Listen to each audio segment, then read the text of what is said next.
네, 그러면은 이제 시간이 되어서요. 제가 오늘 강의하신 선생님 소개를 먼저 드리겠습니다. 최지은 선생님은 서강대 신학대학원 박사 수료하셨고 영성 신학을 하셨습니다. 그래서 가톨릭 쪽에서 이제 계시고 키어와 영성 기독교 신학 뭐 관련해서 연구를 계속 해 오고 계십니다. 그래서 보니까 가톨릭 평론 이런 데서도 글을 많이 쓰시고 이 주제로 많이 활동을 하신 것 같고요. 솜nium에서는 예전에 주이스 버틀러 횡단하기 세미나에 오셔서 이제 발제도 맡아주시고 이렇게 진행도 해 주셨습니다. 그래서 오늘은 퀴어 그리스도인의 수치심과 영적 동반이라는 제목으로 이제 일단 1시간 정도 강의를 해주시겠습니다. 네, 잘 부탁드리겠습니다.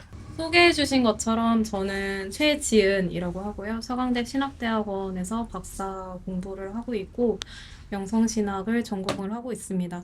그래서 석사 때부터 연구 주제는 퀴어 그리스도인의 경험에 관해서 연구를 하고 있는데 주로 영신수련이라는 뭐라 그럴까요? 영성훈련법에 관해서 그거를 바탕으로 해가지고 영신수련을 할 때에 퀴어 그리스도인이 겪을 수 있는 어려움들, 그것들을 어떻게 좀 대안적으로 해석하고 적용해서 더 도움이 되는 방향으로 영신수련을 경험하게 할 수 있을지 그런 것들에 대해서 주로 연구를 해오고 있습니다. 그래서 오늘 사실 그 준비한 강의 내용은 특별한 거라기보다는 제가 박사 때 썼던 학술지 논문을 좀 요약을 해가지고 전하는 내용이고요. 그래서 제 그 논문 같은 경우에는 그 성소수자를 위한 영적 동반의 실제 영신수련의 수치심 개념을 중심으로라고 해가지고 신학 전망에 실었던 논문이고 저 혼자 쓰지 않고 이제 저희 지도 교수님과 함께 썼던 논문인데 그래서 앞부분의 이론 파트는 그 제가 아니라 지도 교수님이 쓰셨었고 후반부에 이제 성소수자들에게 그래서 어떻게 적용할 것인가 그 문제를 제가 이제 작성을 했는데요. 그래서 오늘 내용은 사실 영신수련에 관한 어떤 이론적인 내용들, 영신수련에 관해서 모르시거나 낯서신 분들이 있을 것이기 때문에 맥락을 이해하는데 도움이 될 정도로만 언급을 하고 주로 이제 퀴어 그리스도인들이 수치심을 어떻게 경험하는지, 그게 어떻게 영적으로 문제가 되는지, 그래서 그걸 영적 동반이라는 맥락 혹은 사목적 맥락에서 어떻게 좀 더 우리가 잘 동반을 할 수 있을지에 대해서 사목자의 관점에서도 도움이 될 수 있고 당사자라면 당사자의 어떤 경험에 더 도움이 될 수 있는 그런 방식으로 좀 나눔을 하려고 합니다. 그래서 강의보다도 그냥 이런 관점이 있다라고 하면서 함께 들어주시면 감사할 것 같고 강의 끝나고 나서 좀 더 그런 뭔가 현상이나 실질적인 부분들에 대해서 함께 나눌 수 있었으면 좋을 것 같습니다. 그래서 사실은 뭔가 항상 이런 주제로 제가 강의를 할 때마다 참가자들의 니즈라든지 그런 것들을 조금 여쭤보는 편이거든요. 그러니까 이런 주제로 이제 강의가 열린다고 했을 때 신청하셨을 때 물론 뭐 솜니움에서 하는 모임이 늘 너무 좋아서 늘 참석하시는 분들도 계시겠지만 특별히 어떤 것들을 기대를 하시거나 뭔가 듣고자 하시는 게 있어서 신청을 하셨는지, 왜냐면은 퀴어에 대해서 이해도가 많이 다를 수 있기 때문에 그런 것들에 대해서 조금 나눠주시면, 간단하게 나눠주시면은 좀 제가 설명을 할 때 어디에서 초점을 맞출지 도움이 될 것 같아요. 그래서 시간을 많이 들이지 않고 그냥 좀 짧게 이야기를 들려주실 수 있을까요? 그 줌에 계신 분들은 채팅으로 올려주시면 제가 바로 확인을 할 수 있을 것 같아서 예, 나눈 시간을 길게 갖기보다는 채팅으로 조금 공유를 해주시면 감사할 것 같고 현장에 계신 분들은 짧게 혹시 어떤 생각으로 신청하셨는지 감사합니다. 감사합니다. 얘기 나눠주신 것처럼 그 퀴어라는 주제로 많이 신학 연구가 충분히 이루어지지 않고 있는데 개신교나 가톨릭이나 근데 이제 그 안에서 보통 퀴어에 대해서 연구를 한다라고 하면 성경 해석이나 특히 가톨릭 같은 경우는 성경 해석보다도 윤리신학적인 관점에서 그 분석하는 글들 혹은 교회 문헌에서 어떻게 퀴어를 언급하고 있는지에 대해 정리하는 연구들 이런 것들이 주를 이루고 있고 당사자의 경험에 관해서는 사실 신학보다도 신학에서 그런 경험을 어떤 질적 연구 베이스로 하는 연구들도 충분하지 않다 보니까 주로 종교학이나 뭐 심리학이나 그런 사회과학 분야에서 많이 다루고 있는 편이죠. 그래서 사실상 신학에서도 영성신학에서 좀 퀴어를 다루는 경우들이 제가 봤을 때 국외에서도 많지 않은 것 같습니다. 그래서 어쨌든 말씀하신 것처럼 꼭 수치심이라는 게 퀴어 그리스도인들에게 중요한 이제 화두가 될 수는 있지만 제가 이 논문을 발표를 했을 때 퀴어 사목을 하시는 분들이나 퀴어 당사자분들보다도 사실 여성분들이 굉장히 좋아해 주셨어요. 그러니까 여성 어떤 교회 안에서의 성폭력 경험이 있는 여성들이나 여성으로서 느끼는 수치심들에 대해서 이 논문에서 다루고 있는 수치심에 관한 식별 같은 것들을 어떻게 적용할 수 있는지 오히려 그런 부분에서 새롭게 해석하시고 공감해 주시는 경우들을 많이 봐서 수치심이 딱히 퀴어만의 문제는 아닐 것이다, 교회에서. 그래서 뭐 여러모로 이따가 다양한 이야기 나눌 수 있을 거라고 기대를 해봅니다.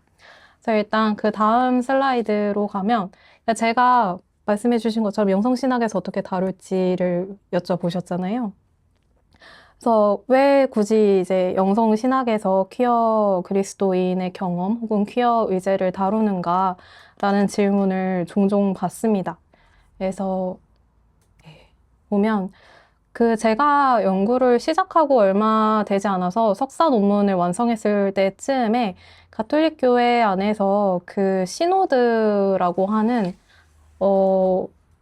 뭐랄까요? 어떻게 설명하면 좋을까? 회의가 열렸어요. 그래서 전 세계적인 회의였고 이때의 어떤 특이점이라고 한다면 밑에서부터 목소리를 받아서 위로 올리고 다시 모든 구성원들, 특히 이제 주교회의들이 모여가지고 이야기를 하는 구조였습니다. 근데 이때 신기했던 게 뭐였냐면은 퀴어에 대한 목소리가 굉장히 많이 언급이 되었었어요. 보통 가톨릭 안에서 퀴어에 대해서 이야기를 하면 퀴어라는 용어보다도 호모섹슈얼, 동성애, 뭐 동성애자 이런 식의 접근을 많이 하는데 이때 문헌들을 보면 LGBTQ라고 구체적으로 언급을 하고 있고 그들의 경험이 어떤지에 대해서 굉장히 자세하게 그나마 다루고 있었던 것 같아요. 그 이유는 그 밑에서부터 신자들의 이야기를 담아가지고 그걸 정리해서 위로 올리고 계속 같이 공동식별을 하는 구조였기 때문에 그게 가능했던 것 같아요. 물론 이제 후반기로 갈수록 그런 구체성이 조금씩 옅어지고 퀴어에 대한 의제들이 많이 사라지는 모습들을 볼 수 있었습니다. 그에 대해서 구체적으로 결정된 상황도 없었고요.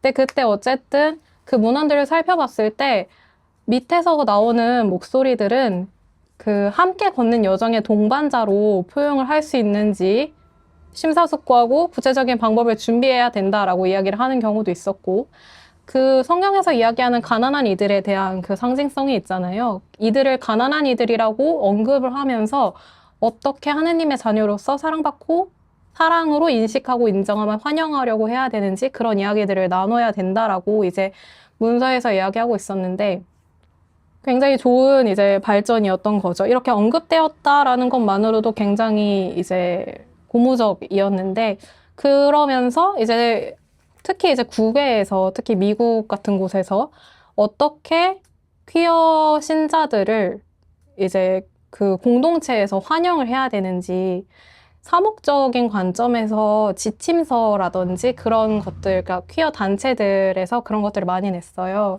근데 그런 것들을 보면서 조금 아쉬웠던 게 뭐였냐면, 그러니까 보통 이제 제도적인 관점에서, 구조적인 관점에서 이거를 어떻게 극복을 할 수 있을지에 대한 이야기들은 많이 있었거든요. 그러니까 어떻게 환대를 하고 어떤 시스템들이 있어야 되고 사목자들은 어떻게 대해야 되며 어떤 감수성들을 키울 수 있어야 하는지 그런 것들에 대한 이야기는 많았는데 그리고 그 이야기의 이제 기반에는 이제 퀴어 당사자들이 느끼는 어떤 어려움들이 있었겠지만 그 좀 더 구체적으로 이들이 하느님과의 관계 안에서 느끼는 어려움들 그런 것들에 대해서는 어떻게 우리가 영적으로 좀 더 동반할 수 있는지에 대한 이야기가 좀 필요하지 않나라는 생각을 많이 했었거든요. 왜냐하면 사실 신앙생활이라는 것이 그 그리스도를 담는 그리스도인으로서 살아간다라 함은 그 안에 여러 가지 어떤 종교 제도적인 차원의 뭐 전례라든지 뭐 가톨릭 같은 경우에는 성사라든지 뭐 이런 문제들이 있겠고 그 안에서 이제 이야기하는 어떤 도덕 규범이라든지 윤리적인 문제들이 있겠지만은 사실 그런 것들은 어떻게 보면은 좀 더 우리가 하느님과의 관계를 가깝게 하고 더 하느님을 닮는 어떤 사람이 되도록 돕는 데 목적이 있는 거잖아요. 그렇다 보면은 그 모든 것들의 중심에는 결국에 한 개인이 하느님과 맺어가는 그 어떤 관계 그리고 여정이 있을 텐데 그때 퀴어 신자들이 처해 있는 어떤 특수한 위치라든지 사회적 위치라든지 교회 안에서의 위치라든지 사회에서의 상황 그런 것들로 인해서 겪는 그런 구체적인 어려움들을 어떻게 좀 더 극복하고 하느님과 더 가까워지게 그 경험들을 통해서 할 수 있는지에 대한 논의가 근본적으로 더 필요하지 않을까? 단순히 공동체 안에서 시스템적으로 어떻게 더 환영할 것인가 보다도, 그러니까 같이 간다고 저는 생각을 하는데 이 부분이 좀 더 빠져 있지 않나라는 생각을 해서 영성신학의 관점에서 연구를 하게 된 것도 있고요. 그러니까 정말 단순하게 얘기하면 기도가 어려울 것이다 라는 생각이 있었어요. 퀴어 신자들은 기도가 어렵지 않을까? 기도의 자리에서도 차별받지 않을까? 기도의 자리에서 하느님과 대화를 솔직하게 나누면서 관계를 깊게 하기보다는 하느님이라는 심판자 앞에 서서 자신을 계속 어떤 재판대에 올리고 검증하고 검열하고 심판하는 어떤 기도에 더 익숙해지지 않을까? 그런 것들을 어떻게 좀 더 극복을 할 수 있을까? 이런 데 관심이 더 있었던 것 같아요. 그래서 그래서 이제 좀 더 퀴어를 위한 영적 동반의 필요성이 이야기가 되는 것이겠죠. 존 포르투나토라고 미국에서 그 심리 상담가이자 영적 지도자이자 게이 당사자인 분이 계시는데 이분이 한 몇십 년 전에 추방을 포용하기라는 책을 내셨어요. 그때 거기서 이런 말씀을 하십니다. 퀴어 내담자들이 공통으로 던지는 왜 나인가? 왜 내가 다르다는 이유만으로 차별과 혐오를 겪어야 하는가? 하느님이 이런 나를 어떻게 사랑하실 수 있을까라는 어떤 절규는 삶의 의미를 필사적으로 찾아 헤매는 영성적인 질문이기 때문에 이들에게는 특히 영적 동반이 필요하다라고 이야기를 합니다. 그러니까 그 질문들이 절규에서 그치지 않고 삶의 의미를 파악을 하는 데까지 나아가기 위해서는 그 질문을 같이 견디고 이야기를 나눌 수 있는 공간, 관계가 필요하다는 말로 저는 이해를 하고요. 그렇다고 꼭 모든 고통이 의미가 되어서 낭만이 될 필요는 없겠지만 어쨌든 좀 더 그런 뭔가 그리스도인으로서 더 살고 싶어 하는 열망이 있는 사람이라면 그런 자신의 일부를 포기하지 않고 살아가고자 하는 사람이라면 그런 영적 동반이 필요하다라는 이야기를 했던 것이고 존 맥닐이라는 가톨릭 사제였어요. 예수회 사제였다가 공영방송에서 처음으로 게이로서 커밍아웃을 했던 사제였습니다, 미국에서. 근데 그러고 나서 이제 사제직을 내려놓게 됐고, 그 이후에는 이런 관련 저술 활동들, 신학 저술 활동들을 했던 분이셨는데, 이분이 또 이런 말씀을 하셨어요. 퀴어 그리스도인이 수동적이고 의존적인 역할에서 능동적이고 창조적인 역할을 수행하기 위해서는 외부의 목소리가 아니라, 그러니까 외부에서 계속 검열되는 그런 규범에 대한 목소리가 아니라 자기 내면에서 사랑으로 말씀하시는 하느님의 목소리를 토대로 자신의 존재를 재정립해야 한다라고 이제 그래서 그 목소리들을 식별을 하고 좀 더 하느님께 나를 더 가까이 인도하는 목소리들을 선택해 나가는 그런 방법들을 훈련을 통해서라도 이어가야 하고 그러기 위해서 영적 동반이 필요하다라는 이야기를 했습니다. 이 영적 동반이 과연 무엇인지에 대해서는 후반부에 더 이야기를 자세히 나누도록 하겠습니다. 그래서 근데 이런 이야기를 하다 보면 약간 이런 질문도 있는 것 같아요. 퀴어의 영성을 이야기할 수 있는가? 어떻게 퀴어가 영성을 뭔가 영성적일 수 있는가? 근데 이런 질문들이 어떤 사고방식에서 파생되냐면 그러니까 퀴어는 뭔가 잘못되고 비정상적이고, 그리고 영성은 뭔가 되게 거룩하고 뭔가 현실과 되게 동떨어져 있는 그런 신비주의자들의 경험 혹은 무언가인 것처럼 느껴지니까 이게 같이 양립할 수 없는 무언가처럼 느껴지는 거예요. 그래서 이런 질문들을 던질 수 있고 실제로 의문을 제시하는 분들이 있을 수 있습니다. 그래서 근데 실제로 흑인 게이 배우이자 활동가인 빌리 포터의 2021년 인터뷰, 저는 이 인터뷰를 인용하는 걸 굉장히 좋아하는데요. 여러 강의나 활동 현장에서. 근데 이분이 이렇게 얘기를 했어요. 어렸을 때 제가 다니던 교회 공동체에서 사람들이 제게 말했습니다. 제가 게이의 삶을 선택한 이상 저는 절대로 축복받을 수 없을 거라고 말이죠. 하지만 우리는 그것이 선택이 아니라는 것을 알고 있지요. 퀴어인 우리 모두가 가장 먼저 빼앗긴 것은 바로 우리의 영성, 우리의 하느님입니다. 그러니까 그런 가능성조차 인정되지 않는 것. 그래서 결국 하느님과의 관계 혹은 그 관계로 인해서 각자가 삶의 여정에서 뭔가를 추구하고 그걸 통합해 나가는 여정으로서의 영성의 가능성을 빼앗긴다. 그러니까 낙인 찍히고 어떤 일반화되어서 이야기되고 이러면서 그런 가능성들이 완전히 이제 깨어진다라는 거죠. 그래서 그렇기 때문에 영성의 관점에서 퀴어 그리스도인의 경험을 이야기하는 것들이 저는 중요하다고 생각을 하는 것입니다. 그래서 결국에는 그래서 영성이 무엇인가라는 질문도 있을 수 있을 것 같아요. 그러니까 영성이라는 말이 굉장히 남용되는 경우도 있는 것 같고 되게 오용되는 경우도 있는 것 같아요. 뭔가 조금 거룩하거나 아니면 조금 뭔가 그런 이미지가 있잖아요. 영성이라고 했을 때 다들 어떻게 생각하시는지 모르겠지만 특별한 사람이 가능할 것 같고 현실과는 조금 동떨어진 것 같고 외딴 곳에서 수행을 하는 이미지가 있을 수도 있고 그런 뭔가 저항 혹은 투쟁과는 조금 관련이 없는 그런 느낌이 있을 수도 있고 그럴 수 있는데 그 영성에 관한 정의에서 가장 많이 인용되는 것은 산드라 슈나이더스라는 여성 신학자의 정의입니다. 이 슈나이더스에 따르면 영성이란 일반적인 의미에서 살아있는 경험으로서 한 개인이 인식한 어떤 궁극적인 가치를 향해 자기 초월을 통해서 삶을 통합해 나가는 어떤 인생 전반에 걸친 지속적인 과제에 자신이 의식적으로 참여하는 것이라고 이야기를 해요. 그러다 보니 이건 경험이고 어떤 가치를 통해 가치를 중심으로 자기를 계속 통합해 나가는 어떤 하나의 프로젝트인 거죠.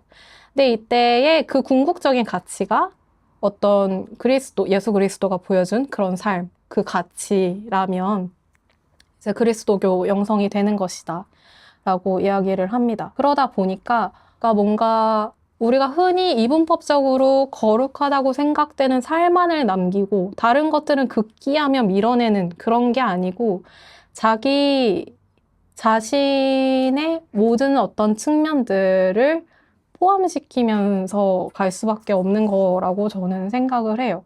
그러니까 그래서 특히 이제 영성이라고 하면 뭔가 되게 영적인 것 같고 몸과는 전혀 상관없는 것 같고 그러다 보면 당연히 어떤 섹슈얼리티에 대한 부분들은 배제가 되어야 된다고 생각을 하지만 섹슈얼리티라는 게 단순히 교회 안에서 부각시켜서 이야기를 하는 어떤 행위적인 차원, 어떤 성적 행위의 차원에만 섹슈얼리티가 이제 이야기되는 것이 아니고 섹슈얼리티는 그 사람의 전체를 이루는 한 측면이고 그를 다양한 방식으로 표현하며 성행위는 그중 하나에 불과하기 때문에 그러니까 어떤 우리 전체 인격의 일부인 거죠. 그리고 그 인격의 일부인 만큼 내가 뭔가를 행하고 생각하고 감정을 느끼는데 그 섹슈얼리티가 당연히 포함이 되는 것이에요. 그래서 영성의 영적 여정에서 그것을 떼어내고서 한다라는 것은 저는 불가능하지 않을까. 그거를 떼어내기 위해 들이는 수고가 오히려 더 그 고통스러운 결과를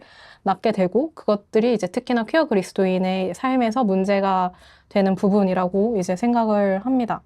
저는 이와 관련해서 카터 헤이워드라고 성공의 사제이자 레즈비언의 관점에 중심으로 해가지고 퀴어 신학을 펼쳤던 분의 이 어떤 한 되게 글 꼭지에 있는 글이 한 문단이거든요. 이 글을 인용하는 걸 좀 좋아하는데 이분이 이런 말씀을 하셨어요. 저는 커밍아웃이라 하면 이제 자신이 뭐 자신의 어떤 성적 취향이나 성 정체성에 대해서 밝히는 그 일인데, 이 커밍아웃이 단순히 누구와 자는지에 대한 진술이라, 내가 누구에게 끌리고 누구와 자는지에 대한 진술이라고 보통 생각을 하겠죠. 근데 그것이 아니라 한 인간이 인간적이고 거룩한 삶에서 내가 무엇을 소중하게 여기는지에 대한 진술이라는 것을 알았습니다. 즉, 커밍아웃은 공통된 기반 위에 서는 법을 배우는 것으로 성적, 정치적, 영적, 경제적인 과정이며 동시에 개인적이고 집단적인 관계의 여정입니다. 라고 설명을 해요. 그러니까 단순히 누군가 내가 게이야, 레즈비언이야 이런 식의 어떤 스테이트먼트 진술을 해서 커밍아웃을 했을 때 그것이 내가 누구에게 끌리고 누가 성적 행위를 하는지에 관한 것이 아니라 이 사람이 한 인격체로서 그리고 그의 섹슈얼리티가 그 인격체를 이루는 일부로서 이 사람이 어떻게 타자와 세상과 하느님과 관계를 맺고 그가 이루고 있는 다양한 사회적인 구성 여건들과 맞물려서 이 사람의 영적 여정을 이루는지에 대한 진술이다. 그렇기 때문에 섹슈얼리티가 굉장히 중요한 부분으로 포함될 수밖에 없고 배제될 수 없다라는 이야기로 이제 이해를 하고 그걸 보여주는 되게 좋은 문구라고 생각을 해요. 그래서 이렇게 왜 퀴어 영성에 대해서 이야기를 해야 되는지에 대해서 이야기를 했고, 그 다음으로는 이제 퀴어가 영적 여정에서 그렇다면 어떤 한계와 영향들을 마주하는지에 대해서 조금 되게 많은 요소들이 있겠지만 오늘 논문 주제와 관련해서 오늘 주제와 관련해서 좀 더 보면 좋을 그런 부분들에만 언급을 하겠습니다. 사례라기보다 그 후기 청소년 트랜스젠더의 경험에 관해서 연구한 논문에 나오는 종교 경험 이야기입니다. 그래서 한 분이 이렇게 얘기를 해요. 제가 저희 엄마한테 엄마 나는 왜 남자로 태어났어? 라고 물어봤는데 그때 어머니가 진짜 엄청 화를 내시면서 저희 어머니가 또 기독교인이시니까 어머니에게는 그게 뭔가 성경에 하나님의 질서를 깨는 그렇게 보여졌겠죠. 그래서 엄마가 막 화를 내시면서 회개하라 하시고 그 다음에 하신 말씀이 그럼 하나님께서 실수하셨네 라고 말씀을 하셨대요. 근데 이분은 제가 신의 실수작이라고 생각하지는 않았기 때문에 그게 좀 상처로 남았다라는 이제 경험을 나눈 그 단락이 있었어요.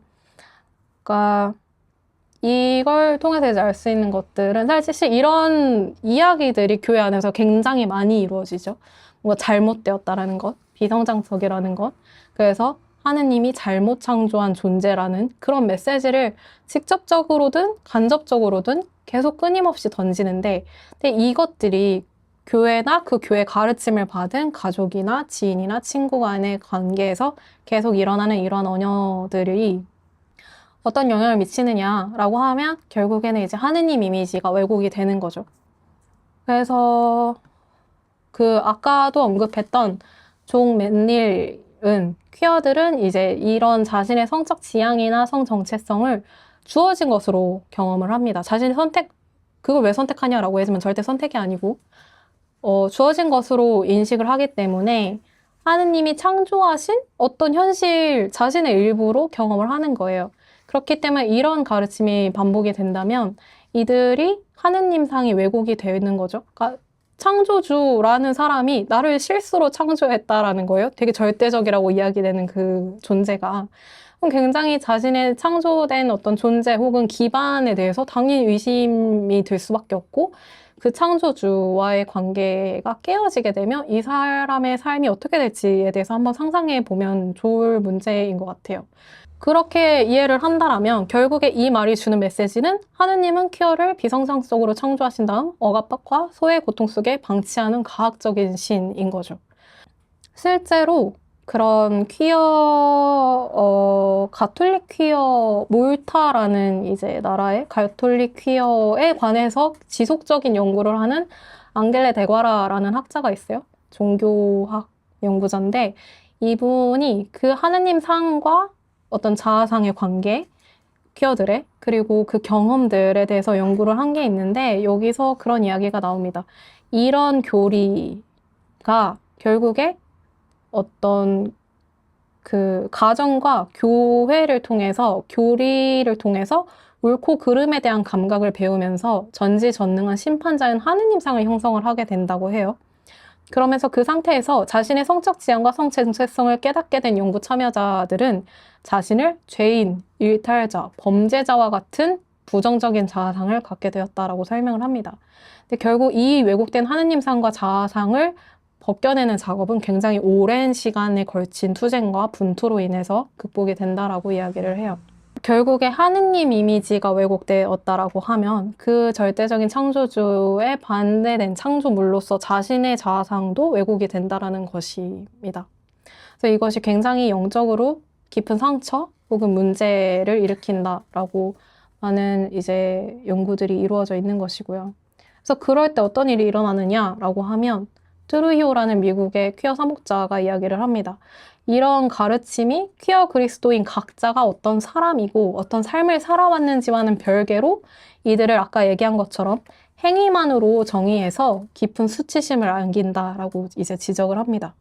이때 수치심이 어떻게 그 종교를 가진 퀴어들에게 영적으로 뿐만이 아니라 심리적으로 혹은 육체적으로까지 어떤 질병을 야기를 하는지에 대한 연구도 꽤 많이 있어요.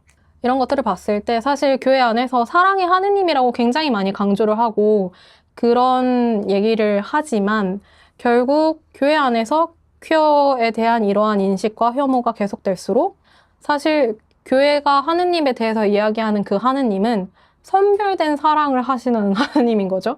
그리고 그랬을 때 그것이 얼마나 하느님이 할 수 있는 신적인 사랑이 아니라 얼마나 인간의 한계가 가득한 사랑인지 그게 과연 하느님의 사랑, 우리가 믿는 하느님의 사랑으로서 가르치는 일인지에 대해서 조금 의문이 들게 되는 것 같아요. 네. 그래서 다른 한계들에 대해서는 그래서 그렇게 퀴어 그리스도인들이 자신의 퀴어성과 자신의 어떤 신앙 사이에서 계속 이제 갈등을 하게 되는 거죠.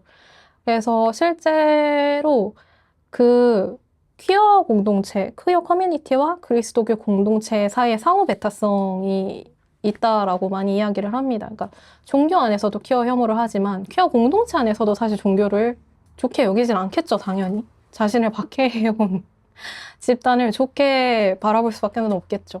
그러니까 실제로 그런 관련된 질적 연구들을 보면 애인이나 퀴어 지인들에게서 너는 왜 우리를 박해하는 종교를 믿느냐. 퀴어는 종교적일 수 없다라는 이야기를 많이 들었다고 하고 실제로 뭐 며칠 전에도 트위터 같은 SNS에서 이런 언급들이 계속 있었던 걸로 제가 알고 있습니다. 근데 이런 배타성이 결국에는 퀴어와 종교의 교차성, 그러니까 실제로 신앙생활을 하고 있고 신앙을 이어가고 싶어하는 퀴어들의 다양한 서사를 상상할 가능성을 간과하는 일이고 결국 이런 배타성이 퀴어 그리스도인에게 이중 낙인을 부여를 하게 되고 그로 인해서 두 뭔가 양립할 수 없을 것 같은 정체성 사이에 갈등과 경합이 일어나게 된다고 많이 이야기를 합니다. 그래서 뭐 그런 갈등을 극복하기 위해서 많이 한쪽을 배제하는 선택, 뭐 교회를 떠난다든지 아니면 퀴어성을 억누른다든지 그런 선택을 하거나 분리해서 뭐 교회에 갈 때는 자신의 퀴어성을 철저히 숨기고 퀴어 커뮤니티에서는 자신의 종교성을 철저히 숨기고 이런 식으로 분리를 해서 살아가거나 아니면 아예 그것을 통합을 해서 가는 그런 다양한 전략들을 취하면서 살아가는 퀴어 그리스도인의 경험에 관한 연구도 굉장히 많이 있고요. 그래서 이 경험들이 사실상 굉장히 모순적이고 모순 위에서 살아가는 삶이라고 많이 표현이 되고 있고 그런 것들을 천사와 씨름하느냐고 마시죠. 구역에 나오는 그 이미지에 빗대서 자신의 경험을 이야기하는 경우들이 굉장히 많이 있습니다. 이게 왜 문제냐라고 하실 수 있겠지만 결국에는 자기 자신의 어느 중요한 한 부분을 하나도 버리지 않고 통합적으로 이야기할 수 있는 안전한 자리가 사실상 없는 거예요. 그래서 자꾸 자기에 대해서 이해를 하고 그걸 통합해서 풀어내고 이럴 수 있는 곳이 자기가 속한 교회 공동체에서도 퀴어 공동체에서도 없는 거죠. 그러다 보니까 갈등이 생기고 어려움들이 생기고 사실 그래서 영적 동방 같은 것들이 혹은 퀴어 친화적인 교회 공동체 혹은 사목자의 역할 같은 것들이 굉장히 중요해질 수밖에 없는 거예요. 그런 이야기를 풀어내고 그 관계 안에서 자기를 다시 돌아볼 수 있게끔 하는 안전한 집안들이 굉장히 중요해지는 거죠. 조금 빨리 해야 될 것 같아서 넘어갈게요. 네, 저는 이런 배경에서 이제 특히 수치심, 아까 여러 번 이야기가 나왔던 수치심에 관해서 좀 더 집중을 해서 연구를 했던 거고, 좀 나중에 그 PDF 올려드렸으니까 그냥 나중에 확인하시면 될 것 같아요. 쭉 넘겨서 어쨌든 제가 영신수련 기반으로 이야기를 하고 있고, 조금 아까 영신수련 전통 안에서 어떻게 이야기를 하는지 궁금하셨다는 이제 언급도 있으셨다니까 영신수련이 뭔지 간단하게만 언급할게요. 이거는 그 가톨릭 수도회 중 하나인 예수회의 창립자인 성 이냐시오 로욜라 16세기 사람입니다. 15세기, 16세기를 살았던 성 이냐시오 로욜라가 집필한 피정 지침서입니다. 수도자이자 사제였고 사실 평신도로서 오랫동안 지낼 때에 이 영신수련이라는 그 피정 지침서를 집필했었어요. 그래서 이 영신수련은 어떻게 보면 그 집필한 피정 지침서 그 물리적인 책을 언급하기도 하고 그걸 이제 따라서 가는 그 어떤 일련의 훈련들 있죠? 그거를 지칭을 하기도 합니다.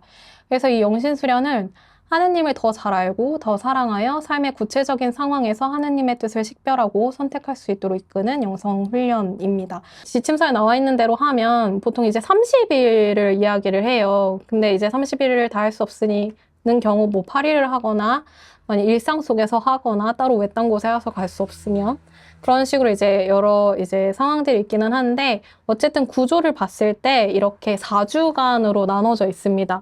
그렇다고 해서 이게 꼭 시간적 의미의 주간은 아니에요. 그러니까 1주간, 2주간, 3주간, 4주간이 모두 7일씩 이루어져 있지는 않아요. 그러니까 명칭인데 실제 체감하는 시간은 이 바의 길이 정도로 느껴지는 것 같아요. 그래서 1주간에서는 죄의 역사를 다룹니다. 인간 혹은 인간에게 죄가 어떻게 들어왔는지, 그게 나에게까지 어떻게 영향을 미치고 있는지, 그리고 2주간에서는 예수님의 공생활을 바라보면서 관상 기도를 해요. 그리고 3주간에는 순환과 죽음을, 4주간에는 부활을 이제 보면서 1주간에서 회개를 하고 개선하고자 하는 마음을 먹고 2주간에서 그 개선을 계속 확인을 하고 3주간과 4주간에서 그 어떤 구체적인 선택을 확인하는 그런 전체적인 어떤 구조를 띠고 있는데 제가 왜 영신수련을 연구를 했었냐면 제가 좋아하는 훈련법이고 기도이기도 하지만 1주간에 죄의 역사를 다루잖아요. 죄에 대해서 묵상을 계속 시켜요. 근데 이제 그때 과연 퀴어 그리스도인이 이 영신수련이라는 게 하느님을 인격적으로 만나기가 굉장히 좋은 그런 기도거든요. 실제로 예수님의 공생활을 관상을 할 때 그 예수님이 계시는 장면이나 대화나 장소를 상상을 구체적으로 하면서 그 안에 참여하기도 하고 대화하기도 하고 이런 일들이 일련의 역동을 통해 일어나면서 관계가 실제로 형성되는 그런 게 일어나기 때문에 굉장히 좋은데 그 시작이 죄를 묵상하는 거란 말이죠. 근데 그때 그 죄의 묵상을 죄책감과 수치심이 굉장히 강요받고 있는 퀴어들이 그거를 안전하게 통과할 수 있는가가 저의 첫 질문이었고 그래서 이제 영신수련에 대해서 연구를 하게 되었던 거예요. 그래서 이 정도의 단편적인 지식을 가지고 이제 논문에 대해서 좀 더 이야기를 해보도록 하겠습니다. 목차는 이렇게 되어 있는데 노란색 표시된 부분에 대해서 좀 더 맞춰서 이야기를 해볼게요. 사실 그 본론의 첫 단락에서 그 수치심의 언어적인 측면에 대해서 쭉 설명을 하고 실제 영신수련 1주간에 수치심을 청하라, 그 수치심을 계속 보라라는 그런 말들이 나오는데 그때 이냐시오가 사용했던 스페인어의 원문이 어떤 의미인지에 대해서 이제 밝히고 있습니다. 저희가 보통 수치심이라고 하면 죄책감, 그러니까 shame이라는 부끄러움, 나에 대한 어떤 실패, 뭐 이런 이야기로 인식이 되는데 이 시기에 스페인어, 그리고 성 이냐시오가 이 수치라는 베르근제라는 이 언어를 사용했을 때의 의미는 구체적으로는 하느님께 느끼는 경외심이나 권위자에 대한 존경심 어린 두려움을 의미했다라고 해요. 그래서 어떤 관계 안에서 나의 위치나 명예를 가늠한다라는 의미로 많이 쓰였고, 그래서 신앙심으로 인해 하느님에게 두려움을 느끼는 것이라는 의미로 쓰였던 거죠. 그러니까 하느님을 하느님으로 느끼는 것. 그런 감정에 대해서 좀 더 초점을 맞춰서 이야기를 하는 것이에요. 그러니까 하느님과의 관계 안에서 나의 위치를 가늠하고 하느님을 하느님의 위치로 다시 돌려드리고, 그래서 관계를 다시 구축을 하는 그런 의미로 저는 이해를 했어요. 그게 아니라 어떤 개인의 부끄러움, 개인의 결함을 파헤쳐서 수치스러워하고 죄책감을 느끼는, 그렇게 이해를 하게 되면 사실 일주간에서 바라는 거는 자신이 그냥 죄인이 아니라 그 자비로운 하느님, 사랑 가득한 하느님 안에서 그럼에도 불구하고 사랑받는 자신의 모습을 인식을 하면서 하느님과의 관계를 회복하는 것이 목적이거든요. 근데 그 수치심을 잘못 이해해서 죄의식이나 죄를 강조하다 보면 사실 그 목적에 도달하기가 어렵겠죠. 특히나 퀴어 그리스도인처럼 그걸 강요받고 있는 상황에서라면. 그래서 이것들을 어떻게 더 할 수 있을까? 왜냐면 죄책감만 강요하게 됐을 때는 그 기도에 들어가는 게 당연히 어렵겠고, 하느님 앞에 현존에 머무르는 것이 굉장히 아까 얘기한 것처럼 심판자 앞에 선 죄인의 모습이겠죠. 그러니까 그 관계에 더 깊이 들어가기보다는 관계를 회피하거나 기도를 형식적으로 하거나 이런 일들이 꼭 큐어가 아니더라도 사실 많은 신자들이 어려워하는 부분이에요. 영신수련을 할 때에. 그래서 그런 것들이 더 도움이 되게끔 좀 보완이 될 필요가 있는 것이죠.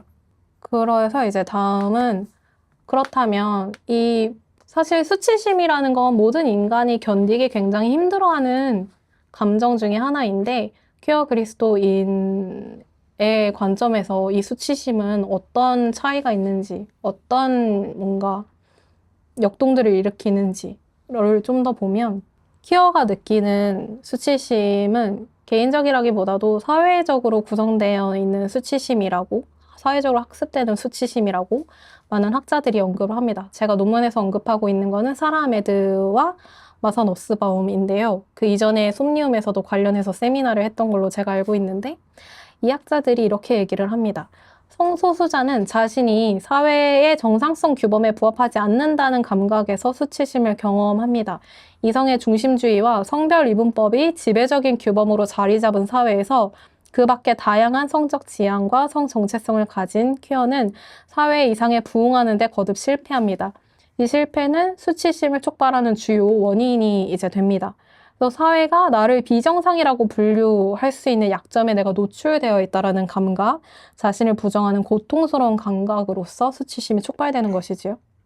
그래서 이 사회적 수치심은 정상과 나개인을 중심으로 이제 작동을 합니다. 모든 사회는 특정한 어떤 사람을 혹은 삶의 형식을 정상으로 설정하고 거기서 벗어난 걸 이제 비정상이라고 낙인을 찍는 것이죠. 근데 이 낙인에는 대상을 비인간화하는 힘이 담겨 있어서 그 낙인 찍은 대상을 비정상적인 집단의 구성원으로 분류를 하고 그의 개별성, 고유성, 인간성을 지우게 되는 것이에요. 그래서 낙인 찍힌 사람은 불완전한 인격체로 여겨지기 때문에 존중받지 못할 뿐만 아니라 사회 공동체에서 소외와 차별을 경험하게 됩니다. 그러면서 이제 계속 그 정상 범주와 비교를 하면서 실패를 경험하게 되고, 그리고 그러한 비교되는 사회적 관계 속에서 자기 위치와 존엄을 가늠하게 되는 것이죠. 이거는 사실 아까 언급한 그 13세기, 16세기 스페인어에서 수치를 얘기를 할 때 관계 속에서 자기의 위치를 가늠하는 것, 자기 명예를 가늠하는 것을 수치라고 하잖아요. 그거랑 저는 좀 연결되는 부분들이 있다라고 생각을 해요. 그래서 수치가 그런 관계적인 측면, 존재적인 차원의 문제라는 것이죠. 수치랑 죄책감은 조금 다른데 그런 의미에서 죄책감은 구체적인 행위에 대해서 느끼는 죄의식을 죄책감이라고 보통 얘기를 하고, 그 반면 수치심은 앞에 얘기했던 것처럼 그 사람의 존재에 좀 더 가까운 느낌입니다. 그래서 이런 것들이 강조될 때, 그러니까 낙인과 그로 인한 수치심이 퀴어에게 강요될 때 정체성의 긍정적인 발달을 방해한다라고 얘기를 해요. 그래서 흥미로운 연구가 있었는데 보수적인 그리스도교 교회에서 퀴어와 관련하여 작동하는 수치심을 연구한 사례가 있었어요. 돈문과 테레사 로빈이라는 사람이 연구한 이 연구에서 보면은 이들은 그 개인의 도덕성 발달에 도움이 되는 일시적인 수치심과 개인의 실존을 위협하는 그런 만성적 수치심을 구분을 합니다. 이 후자가 미치는 영향을, 그 퀴어에게 미치는 영향을 굉장히 경고를 하고 있어요. 그래서 그런 어떤 개인적인, 일시적인 수치심 같은 경우에는 오히려 뭔가, 아, 내가 퀴어들을 차별을 했는데 사실 그게 굉장히 부끄러운 일이었구나, 라를 알고 연대를 하게 했대요. 그 보수적인 교회 공동체 일원들이. 근데 그런 의미에서 이제 일시적인 수치심이 좀 더 도덕적으로 발달하는데 영향을 줬다라고 하면 퀴어들에게는 이게 만성적으로 작동을 하는 거죠. 그러면서 자아의 결함이 있다라는 왜곡된 믿음이 생기게 하고 그게 개인의 정체성을 장악을 하게 되는 거예요. 그래서 계속 자아의 결함이 있고 나는 자아의 결함이 있는 사람이다라는 생각이 아예 그 사람의 중심에 자리 잡게 되는 것이죠. 아까 얘기했던 것처럼 그것이 결국에는 왜곡된 자아상일 테고요. 그래서 그런 보수적인 교회에 속한 퀴어들 같은 경우에는 그런 자아상이 있는 상태에서 하느님과 교회 공동체에게 온전한 인격체로 인정받기 위해서 자기를 바꾸려고 노력을 하거나 자신의 일부를 제외하거나 지우려고 계속 노력을 하면서 자기 신앙의 순수성을 증명하라는 압박을 계속 받게 되는 것입니다. 그래서 이제 수치심이 내면화되고 그 사람의 주요 정서로 자리 잡게 되는데 그러면 어떤 문제가 발생하냐면 이 계속 그 구체적인 행위를 하지 않더라도 수치심은 죄책감과 다르게 나에게 그렇게 노출돼서 낙인 찍힐 수 있는 위험 요소가 있다라는 걸 계속 자각을 하고 있는 상태거든요. 시선이 계속 이렇게 그쪽으로 향해 있는 거죠. 그 어떤 감각, 위험성에 계속 그 존재가 휘말려 있는 상태라고 사라 아메드 같은 경우 얘기를 하고 있어요. 그래서 이것들이 수치심이 드러나는 것, 취약해지는 것, 상처받는 것과 관련이 깊다. 그러다 보니 계속 자신을 숨기게끔 하는 역동이 수치심으로 인해서 일어나게 되고 그럴 때 친밀한 관계를 맺는 능력이 저하된다라고 얘기를 합니다. 그러니까 자기 자신으로부터 자기를 숨기게 되고 혹은 타인과의 관계에서 자기를 숨기게 되고 근데 이게 이제 하느님과의 관계에서 자신을 숨기게 되게끔 가는 경우에 저는 특히나 더 영적인 문제, 영적 동반이 필요하고 얘기를 해봐야 되는 그런 문제가 된다라고 생각을 하는 것이죠. 꼭 이게 뭐 영적 동반의 맥락이 아니라 신앙생활 전체로 봤을 때 과연 도움이 되는가라는 질문을 해볼 수 있겠죠. 근데 이제 수치심이 그런 기능을 퀴어들에게 특히나 하기 때문에 아까 얘기한 영신수련에서 자기 수치심을 청하라는 기도를 하라고, 청을 하라 그러는데 그거는 이제 나의 부끄러움을 알고 그 부끄러운 모습 그대로 그 자비로운 하느님 앞에 섰을 때 그럼에도 불구하고 사랑받는 그걸 느끼게끔 하기 위해 그런 걸 청하는 건데 그러니까 그 어려운 감정을 참고 견딜 수 있는 어떤 것들을 청하는 거죠. 근데 그게 잘 작동하면 굉장히 좋겠으나 이런 만성적인 수치심, 그게 내면화된 상태에 있는 사람 같은 경우에는 그런 순기능을 낙관적으로 기대하기 어렵기 때문에 좀 더 영적 동반자의 개입과 식별이 중요해지는 것입니다. 근데 이제 수치심 같은 경우가 이런 뭔가 안 좋은 영향을 미치기도 하지만 그 수치심 자체를 보면 그 은폐하고 있는 것들을 보면 사실 굉장히 그게 가르키는 게 뭐냐 하면 사실 내가 사랑을 느끼게 만드는 상대, 나에게 중요한 관계에서 이 수치심이 더 촉발이 된다라고 해요. 그러니까 결국 내가 두려워서 이렇게 숨는 그것들 안에는 내가 이 관계를 정말 소중하게 갈망하고 욕망하고 있다라는 것들을 느낄 수 있다라는 거죠.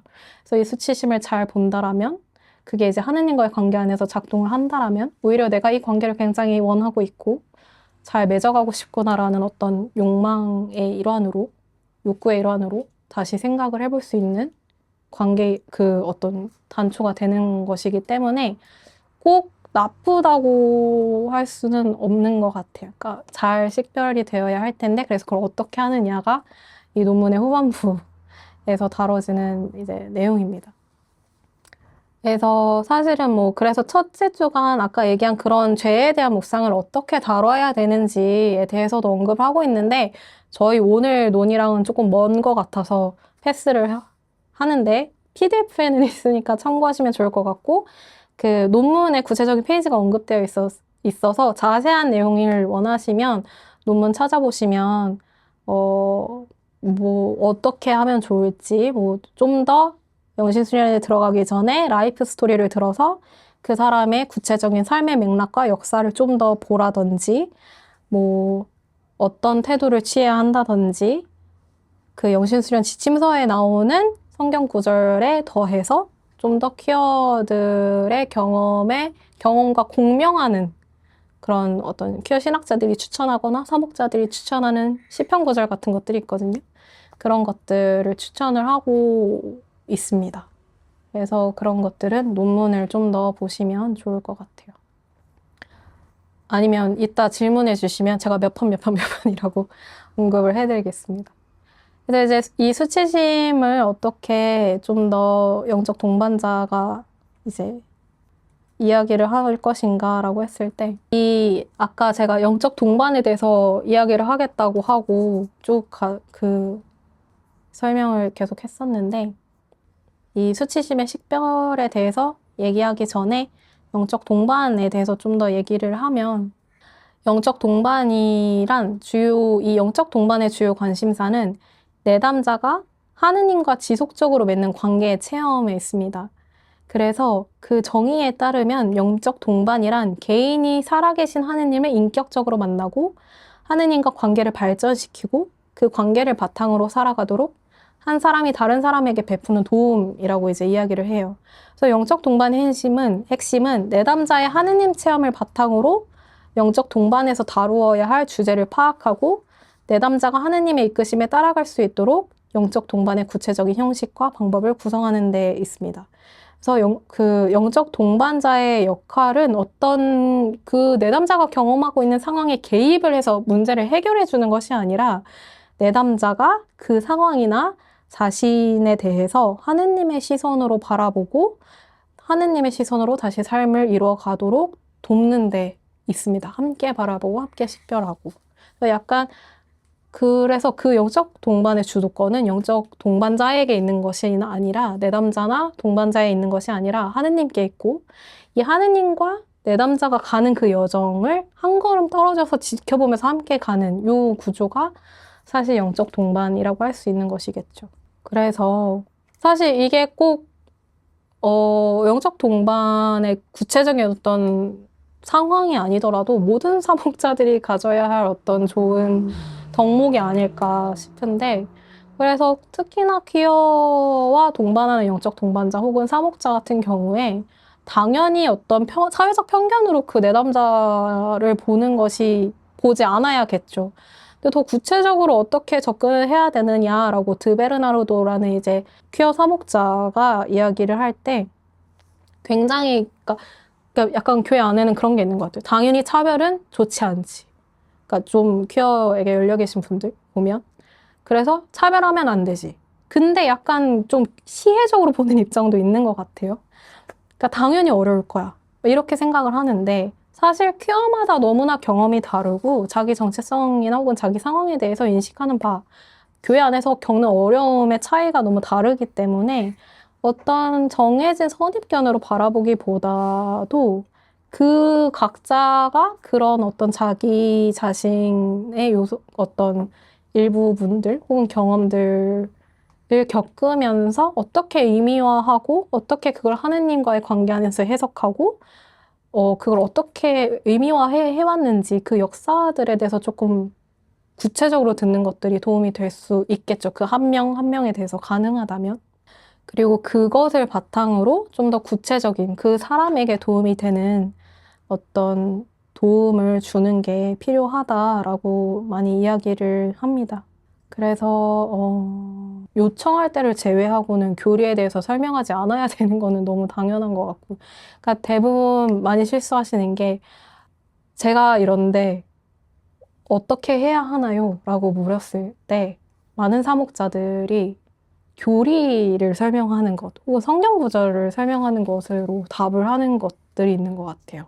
그게 꼭 어떤 나쁜 의도에서, 교정하려는 의도에서가 아니라 그 문제에 대해서 사실 교회 입장은 이래라고 객관적인 자료, 정보를 이야기를 하는 건데 사실 그게 굉장히 큰 상처가 되거나 관계를 끊는, 교회와의 관계가 끊어지는 데 역할을 많이 하는 것 같아요. 그래서 근데 되게 많은 퀴어들이 이미 알고 있거든요. 그런 것들에 대해서. 그래서 꼭 청하지 않을 때에는 그런 개입은 필요하지 않지 않을까. 왜냐하면 영적 동반자의 역할은 앞에서 얘기했던 것처럼 교리교사가 아니라 가르치고 설교하고 윤리적으로 인도하는 것이 아니라 그 내담자가 하느님의 활동을 체험하고 그에 응답하도록 돕는 것에 있어서 그런 문제들에 대해서 가르치고 개입하고 이것보다도 그 자신이 가지고 있는 질문이라든지 그로 인해 파생되는 어떤 감정이라든지 그런 것들을 하느님과의 관계 안에서 보도록 초대를 하는 것이 더 영적 동반의 맥락에서는 적합하다라고 이제 이야기를 하는 것입니다. 그래서 구체적으로 그래서 어떻게 수치심이 일어날 때 어떻게 좀 더 그것들을 볼 수 있도록 이끄느냐를 이야기를 해볼게요. 수치심을 어떻게 식별하느냐에 대해서 연구들이 있어요. 제가 봤을 때 카우프만과 라파엘 이 두 사람의 연구가 있고 이 두 분의 연구 같은 경우에는 퀴어가 경험하는 수치심, 그 퀴어가 경험하는 수치심이라는 구체적인 상황에 맞춰서 수치심을 어떻게 대해야 되는지 심리학을 베이스로 이야기를 합니다. 그래서 종교와는 조금 거리가 있어요. 반면에 라이언이라는 학자가 이 수치심을 어떻게 그런 영성 훈련이나 종교적인 맥락에서 다룰 수 있을지에 대해서 이야기를 하면서 성경 구절을 추천하기도 하고 하는데 정확하게 퀴어가 경험하는 수치심과는 연관이 없습니다.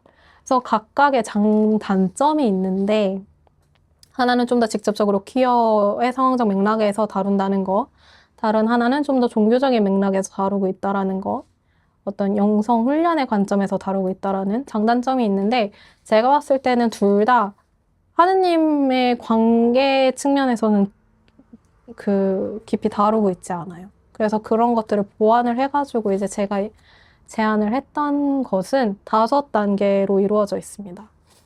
그래서 이거는 영신수련이나 어떤 영성훈련 프로그램 안에서 이걸 이렇게 딱 정해놓고 한다라기보다도 그 내담자 혹은 구체적인 개인이 이런 수치심으로 힘들어하고 있을 때, 이런 역동이 일어날 때 이런 방식을 제안을 하고 단순히 그 프로그램 혹은 그 기간 어떤 그 훈련이 있는 기간 동안에 한다라기보다도 피정이나 이럴 때 한다라기보다도 일상 안에서도 계속 할 수 있도록 훈련이 되도록 이끌어주는 게 좋다라고 이제 제안을 하고 있는 것이에요. 왜냐하면 구체적인 어떤 피정 기간이 지나더라도 삶 안에서 계속 그런 사회에서는 일어날 수 있는 감정들이기 때문에 지속적으로 훈련이 되고 체득이 되어 있으면 좋을 것이라는 것입니다. 그래서 이제 의식하기, 언어화하기, 재이미지화하기, 패턴화하기, 예식화하기 이런 식으로 되어 있는데 짧게 설명을 드리면 이 첫 번째는 의식하기인데 이게 뭐냐면 수치심이라는 감정이 조금 특이하고 재밌는 게 여러분 수치심 느껴보셨을 거잖아요. 그 수치심이라는 게 굉장히 도망치고 싶은 감정이에요. 그리고 굉장히 강렬하고 아까도 얘기했지만 은폐하고 싶어하는 성질이 있다고 하잖아요. 여기서 굉장히 빨리 회피하고 싶고 서둘러 은폐하고 싶은 충동이 일어나기 때문에 이거를 캐치를 하고 그 안에 충분히 머물러 있는 게 굉장히 어렵습니다. 그래서 처음에 그런 강렬한 수치심이 일어날 때 이거를 보지 못하게끔 하는 저항이 굉장히 거세기 때문에 그 감정을 명명하려거나 원인을 찾거나 이해하려 하기 전에 충분히 머무르고 내가 지금 수치심을 느끼고 있는 그 감정을 허락해주는 것이 필요한데요. 그래서 이제 그것이 1단계입니다. 그래서 그것들을 충분히 허락을 하고 그런 어떤 방어 기제들이 사라진 이후에, 저항감들이 사라진 이후에 좀 더 그 수치심이 일으킨 내면의 역동, 감정들, 파생되는 생각들, 이런 것들을 바라보기 좋은 시기가 되었을 때 그런 것들을 좀 차분히 바라보면서 내가 느끼는 것들을 언어화하는 단계가 2단계인 것이고요. 이런 것들을 영적 지도자가 충분히 표현하도록 권장하고 초대하고 들어주고 할 때, 그리고 그거를 단순히 그 둘의 관계에서 뿐만 아니라 하느님과의 관계에서 하느님 앞에서 이야기하도록 초대를 할 때 관계가 더 깊어지고 형식적인 관계가 아니라 정말 인격적으로 관계가 깊어지는 체험들을 할 수 있다라고 제안을 하는 것입니다.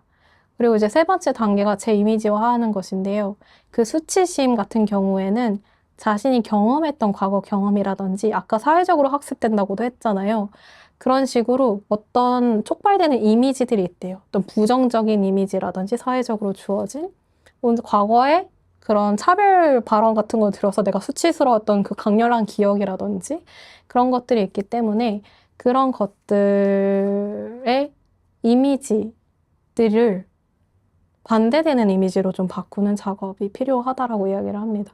그래서 이때는 특히나 뭐 영신수련이나 다른 기도 체험이라든지 신앙생활의 체험에서 조금 하느님에게 있는 그대로 수용받거나 사랑받는 체험을 했다라고 했을 때 그 기존에 했던 부정적인 이미지를 그때 경험으로 조금 재이미지화하는 그런 작업들이 이루어지는 게 이제 3단계인 것이고, 그 4단계에서는 그런 수치심이 촉발될 때의 감정, 그리고 그것이 나를 어디로 이끌어가는지, 하느님으로부터 더 멀어지게 하는지, 가까워지게 하는지, 그런 어떤 일련의 패턴들이 몇 번 반복적으로 경험하다 보면 그려지거든요. 근데 그런 것들을 패턴화하고, 거기서부터 다시, 이게 아니고, 사실 나는 하느님에게 굉장히 사랑받고 수용받고 있는 그대로 그 경험으로 다시 돌아오게끔 하는 반대되는 패턴을 기록하는 것이 계속되는 선찰과 훈련과 반복된 경험으로 인해서 그런 것들을 이제 패턴화를 해놓고 계속 그것이 반복될 때마다 돌아오는 연습을 하는 것입니다. 그리고 이것들을 사실 기억을 하고 실제로 이제 하는 것들이 중요하기 때문에 잊지 않는 게 굉장히 중요해요. 그래서 저는 5단계에 예식화하기를 이제 넣어서 뭐 되게 작은 것도 좋은 거죠. 작은 행위라든지 작은 물건이라든지 작은 문구라든지 단어도 좋습니다. 그런 식으로 이 경험들, 이 패턴들을 기억하기 쉽게 혹은 나를 그런 수치심에서부터 빼내어주는 그 이미지들을 기억하기 쉽게 예식화하고 기억하는 것 매일 그것이 이제 5단계. 그래서 이런 것들을 어떤 일상에서도 수치심이라는 것에 완성적으로 내면화되어 있는 수치심 같은 것에 뭔가 저항하거나 대항하기 위해서 가지고 있으면 좋은 어떤 영적 무기로서 제안을 했던 것입니다. 마무리를 하면요. 요 영적 동반과 환대만 보도록 하겠습니다. 논문에서도 이제 제가 인용을 하고 있는 문구였는데요. 헨리 나우엔이 발돋움하는 사람들에서 적극적인 환대가 무엇인지에 대해서 언급을 하고 있는 문구인데 이것이 영적 동반에서 추구해야 하는 이미지와 굉장히 흡사합니다.